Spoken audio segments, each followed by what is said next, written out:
ಅದು ಹೇಗಿತ್ತು ಹಾಗೆ ಉಳಿಸ್ಕೊಂಬಂದಿರೋ ಏನೋ ಅದರಲ್ಲಿ ತೊಂದರೆ ಆಗ್ತಾ ಇರಲಿಲ್ಲ. ಇಲ್ಲಿ ನಮ್ಮ ಅನುಕೂಲ. ಈಗ ಸೋದರ ಮಾವನ್ನ ಆಗೋದು, ರಿಲೇಷನಲ್ಲಿ ಆಗೋದಕ್ಕೆ ಬೇಕಾದಷ್ಟು ಕಾರಣಗಳಿದೆ.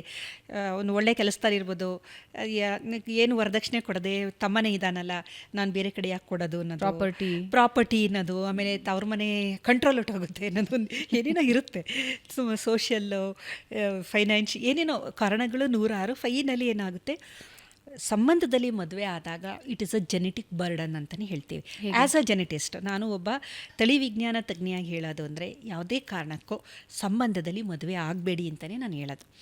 ಬರೀ ನಿಮ್ಮ ಕುಟುಂಬದಲ್ಲಿ ಅಲ್ಲ, ಅದು ಸಮಾಜಕ್ಕೂ ಹೊರೆ, ದೇಶಕ್ಕೂ ಹೊರೆ.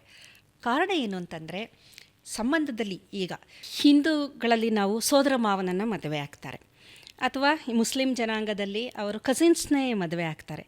ಇದು ಈಗ ನಮ್ಮ ಒಂದು ದಕ್ಷಿಣ ಭಾರತದಲ್ಲಿ ಸ್ವಲ್ಪ ಜಾಸ್ತಿನೇ ಅಂತಲೇ ಅನ್ಬಹುದು. ಹಳ್ಳಿಗಳಲ್ಲಿ ತುಂಬಾ ಈಗಲೂ ನಾವು ನೋಡ್ತೀವಿ. ಕಾರಣ ಬೇಕಾದಷ್ಟು ಇರುತ್ತೆ, ಬಡತನ ಆಗಿರ್ಬೋದು, ಬೇರೆದೆಲ್ಲ ಇರುತ್ತೆ. ಇದು ಬಹಳ ಹೆಚ್ಚಿಗೆ ನಡೀತಾ ಇರುತ್ತೆ. ಉದಾಹರಣೆಗೆ ಹೇಳ್ಬೇಕಂದ್ರೆ, ಈಗ ಆನುವಂಶೀಯ ಕಾಯಿಲೆಗಳು ಅಂತ ಇದೆ, ಜೆನೆಟಿಕ್ ಡಿಸಾರ್ಡರ್ಸ್ಗಳಂತ ಕರಿತೀವಿ ನಾವು. ಸುಮಾರು ಜಗತ್ತಿನಲ್ಲಿ 15,000ಕ್ಕೂ ಹೆಚ್ಚು ಆನುವಂಶೀಯ ಕಾಯಿಲೆಗಳು ಇದೆ.